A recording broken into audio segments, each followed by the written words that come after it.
All right. Well, once again on my line, and how cool is this? Okay, the Giants draft a Penn State now alum and whatnot, Abdul Carter. And who do I have on my line? But from Penn State, Jay Paterno. I love how this network works, Jay, and thanks for participating once again today. No problem. I'm glad to be here. You know, I love to go to the scene of where it all started. So when Abdul really got into the program and whatnot, what did you see from him, and what can Giants fans expect from him? Here's the thing that's scary about Abdul Carter is he spent 2 years at Penn State as a stand-up linebacker. Last year, he moved to edge. There is, as good as he is, and this is in no way to take anything away from him as a player, there is still tremendous upside for him as an edge rusher, which there would be for anybody who's only done something for 1 year.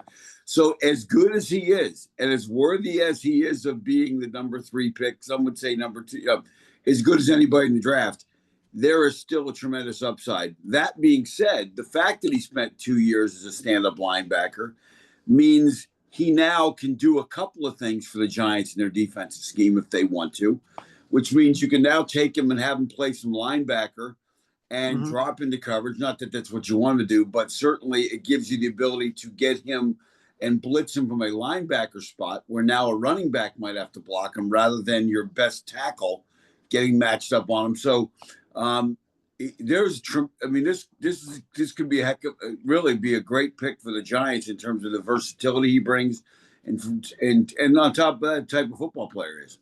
Now, talk about him as a person, though, right? Because we always like to bring character to these teams. What kind of character can the locker room expect from Abdul Carter? Well, I think he's going to be a guy that comes in and is intense. He's going to be a guy that works his butt off, which is what everybody at Penn State says. I didn't spend a lot of time around him.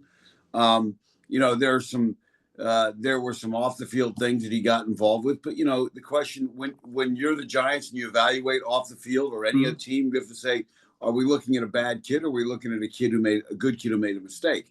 And I know what I was like between the age of 18 and 22, and I was a pretty good kid who did some stupid things. So what that'll end up, whether they feel that manifests itself, I think as the guy learned from any mistakes he's made, and he'll be a real asset to the Giants. You are on the board of Penn State, if I'm not mistaken. So whenever these guys get drafted, whether it's a Tyler Warren, Abdul Carter, hell, Saquon Barkley a few years ago, right? Doesn't that make the board proud or what? Yeah, I mean, are you as a Giants fan allowed to say the word Saquon Barkley? You know what? I do it anyway because I believe in respect. The guy has talent. No, look, you didn't make the decision, and it doesn't mean you don't like him, and he didn't make the decision to go.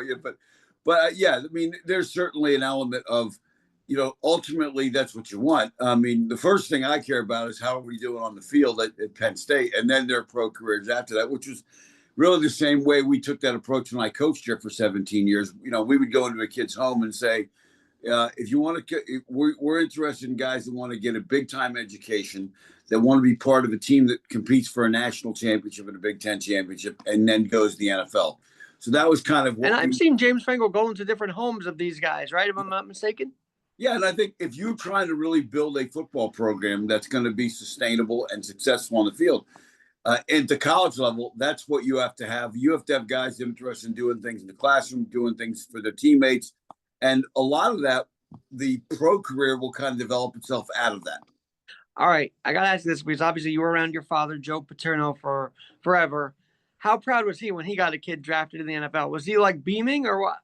No, he was like, good for them. And hey, we got games next year to worry about. I mean, he had, I just saw a stat. He had 251 guys drafted throughout his career, which is more than any other coach in the history of the game. And he never once went to the draft because he'd say, hey, it's their day, not mine. I'm really happy for him, whatever. And, a lot of these players would call up and their parents would call up. We had a guy named Levi Brown, who was a first round pick of the Cardinals and the top 10 pick. And he came to Penn State as a defensive lineman. And we moved him. Joe moved him, I think, before his sophomore year, and he did not want to move. And the dad was mad. The kid was mad. I want to be a defensive tackle. And Joe said, look, you can be an ordinary defensive tackle, or you have the chance to be a top 10 pick as an offensive tackle. And he was not happy about it. He was, sulked for a little while. And then certainly draft day, 2 years later, he's an All-American. He gets drafted in the top 10 of the draft. And his dad called Joe, and the kid called Joe and said, you were right. And Joe goes, well, I've been doing this a little while. So I think I know what I'm looking at. So, but those are the kind of stories that you love. I mean, there were 2 or 3 teammates of mine that were recruited different positions and moved and weren't happy and then ended up having 10-year careers as pros. So, I mean, I think my dad really enjoyed watching that process. Absolutely. Speaking of both sides of the ball, I got to get to this other draft pick that happened to be second in Travis Hunter. Now, do you think the NFL is going to let him, or do you think the the Jaguars are going to let him play both sides of the ball here? What's going to happen? I would think at some point, because he's valuable on both sides of the ball. I mean, Deion Sanders did it. Was predominantly a corner who would go do some offensive things. So it can be done. The precedent is there. The question is, what do you want him to major in, so to speak? It's really like a major. Like, I don't think they're going to have him play 50 plays on offense, 50 plays defense like he did in college. I think the game is just too physical and difficult. Now, I may be wrong. And if I'm wrong, very good for him. Is that almost like Shohei Ohtani pitching and hitting, or what? Yeah, I mean, and Ohtani is, that's proven to have a lot of wear and tear on him. So, but that being said, I think, what side of the ball he majors in, I think that team, as Carolina, if they want him to be a shutdown corner, they'll let him develop into that and do some things offensively. And we coached, over my career, we had some guys that played both sides of the ball or multiple positions, and they majored in something. And if they were predominantly a DB, like Justin King got drafted, I think 3rd or 4th round coming out back in the mid 2000s, he was a defensive back who came over and helped us on offense because he had those kind of skills. So that's probably what they'll do. Now, when the Giants or Colts, in this case with Tyler Warren, say, hey, we want to interview Abdul, or we want to interview Tyler Warren, does Penn State Athletics have any, jurisdiction over that? Or do they arrange it, or are they on their own with that? That's a lot of those happen on at the combine. So when the guys go to the combine, one of the things they do is they go through a whole series of interviews with every team. And NFL guys I know a lot of guys in the league, and they've explained that process. So if you are a guy that is going to be drafted, they're going to sit down with you and they're going to ask you questions, and almost every team interviews those stuff. It's like a job interview, right? Basically. Yeah, I mean, it's just like we want to get to know what kind of guy you are. We want to know what kind of interest you have.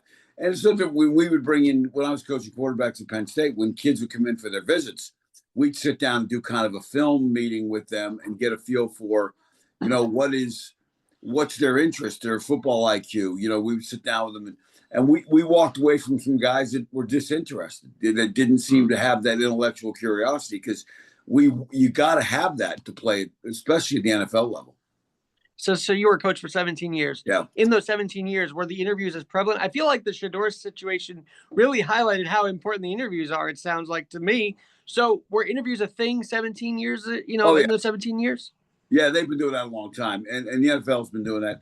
The NFL used to do a lot of background checks on guys, probably still do, because when you're starting to commit that kind of money to people, you want to know that, that there's no issues there, or if there are issues, you want to be aware of them.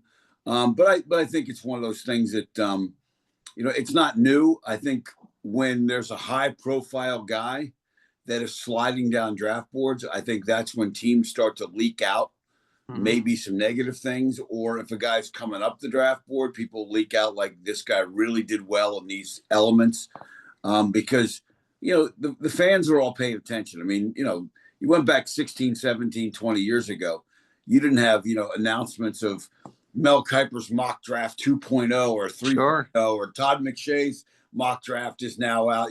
Well, look, no one had Eli being traded to the Giants. That just happened naturally. Yeah, I mean, there's so much attention now on the draft that GMs have to, the fans are weighing in, and I think the teams want the fans to kind of know, hey, here's why we shied away from this guy, or this is why we jumped on this guy. Absolutely. All right, Jay, now we get to Tyler Warren, because we talked about him in the playoff series just a few months ago, actually, believe it or not. So you're not surprised he got drafted. Are you proud of him? I feel like you were really touting him the last time we were on here. Oh, I think you got to love everything about the guy, the way he plays the game, all the positions he plays, his intensity, his toughness. I mean, he's just a tough football player that can do a number of things. He could be a fullback. He can be a tight end. He can do, he can be an emergency quarterback. Not now, you wouldn't want to play 30, 40 plays with him as an emergency quarterback in the NFL, Sure. probably, because that's pretty high level stuff. But I mean, he can do a lot of different things for you, and he becomes a problem for defenses where now you have to figure out where, where's Waldo? We got to find out what number he is. When we used to practice against guys like that, when I was coaching on our scout team, we would put a green jersey on a guy like that so they would know. When Charles Woodson was at Michigan and playing different positions, that you would do things like that. So he's a guy that creates those kind of problems for you. Now, do you get to know when scouts are in the building for these guys, or they just show up randomly, or how does that work? I'm not sure what their policy is. When I was still coaching, there would be days they would come in, or you would know who was in the building.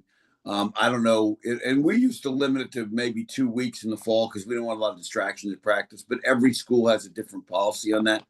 And I'm not sure exactly what Penn State's policy is right now as it relates to scouts. But guys know when they're coming in. They'll let you know, hey, the Cardinals want to come in on November 10th or something like that. So they'll let you know when they're coming in.